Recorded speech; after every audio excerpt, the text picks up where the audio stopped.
সমগ্ৰ তিতাবৰ মহকুমা তিতাবৰ আৰু মৰণী সমষ্টিক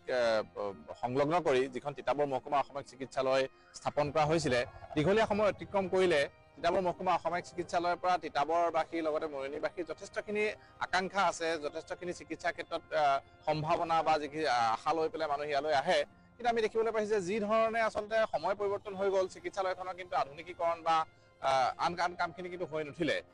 চিকিৎসালয়খনৰ বিল্ডিং বনিছে নিশ্চিতভাৱে সেইটো ভাল কথা, কিন্তু তাৰ ভিতৰত যিখিনি ইনফ্ৰাষ্ট্ৰাকচাৰ দৰকাৰ আছে বা যিখিনি চিকিৎসা সেৱাৰ ক্ষেত্ৰত জড়িত বিষয় সেই বিষয়খিনি কিন্তু বহুখিনি পিছ পৰি থকা আজিৰ তাৰিখলৈকে আমি দৃষ্টিগোচৰ হৈছে। আজি অসম জাতীয়তাবাদী যুৱ ছাত্ৰ পৰিষদ তিতাবৰ আঞ্চলিক সমিতিৰ এটা সজাতি দলে তিতাবৰ মহকুমা অসামৰিক চিকিৎসালয়খন পৰিদৰ্শন কৰিবলৈ আহোঁতে আমি বহুকেইটা বিষয় আচলতে বিসংগতিপূৰ্ণ দেখিবলৈ পাইছোঁ আৰু সেই কথাখিনি আমি আচলতে অৱগত কৰাৰ প্ৰয়োজন অনুভৱ কৰিছোঁ। যিহেতু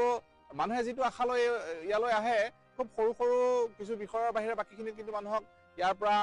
যোৰহাট মেডিকেল কলেজলৈ ৰেফাৰ কৰি পঠিয়াই দিয়া হয়। গতিকে আমাৰ ওচৰত এখন মহকুমা পৰ্যায়ৰ মেডিকেল হস্পিটেল ইমান দিনৰ পূৰ্বৰ পৰা থকাৰ পিছতো এইখিনি বিষয় ইয়াত নথকাটো আচলতে অত্যন্ত দুৰ্ভাগ্যজনক। আমি আচলতে ইয়াত আহি দেখিবলৈ পাইছোঁ যে ইয়াত কেৱল গাইনী আৰু পেডিয়াট্ৰিক্সৰ যি স্থায়ী চিকিৎসক থকাৰ বাহিৰে বাকী কেইবাটাও বিভাগত মাত্ৰ এবছৰৰ কাৰণে ইয়াত অস্থায়ীভাৱে চিকিৎসক নিযুক্ত কৰি থোৱা আছে। ইয়াত অৰ্থপেডিক্সৰ চিকিৎসক নাই, ডাৰ্মেটলজিৰ চিকিৎসক নাই, তেনেকৈ বহুকেইটা বিভাগ, মই খুব ডাঙৰ বিভাগৰ কথা কোৱা নাই বা ছুপাৰ স্পেচিয়েলিটি বিভাগৰ কথা কোৱা নাই, যিকেইটা অত্যন্ত